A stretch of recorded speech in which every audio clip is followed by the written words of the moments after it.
УАЗ мой опять Патриот.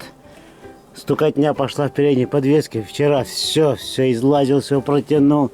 Вот эти болты, все, стабилизатор. А сегодня думаю, дай-ка залезу. Вчера шатал. Ой. А сегодня вот он. Стук-то. Амортизатор внизу. Делов-то куча.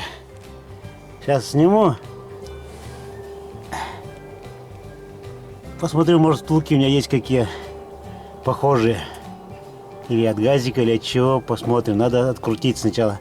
Тормозухой смазал. Болт. Будем пробовать откручивать. Так, что было?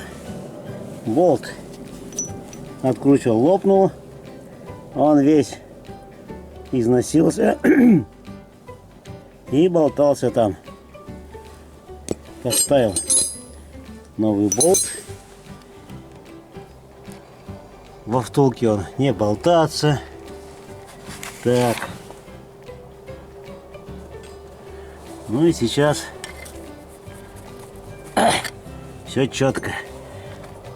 Сейчас съезжу, прокачусь и скажу, как в этом ли была причина или еще что-то стучит, брякает. Ну, стук был ощутимый, как будто, не знаю, по мосту молотком долбили. Так, ну посмотрим. Ну вот, ничего не стучит, такая незначительная фигня. А стучало когда как по мосту, как будто эти там молотком стучало. Тун-тун-тун-тун. Ну, думал, что там, блин, что-то конкретно отпало, оказалось, просто болт износился. Во втулке болтался, и удар, хотя и через резинку, но все равно ощущалось здорово. Вот такая вот проблемка. Устранили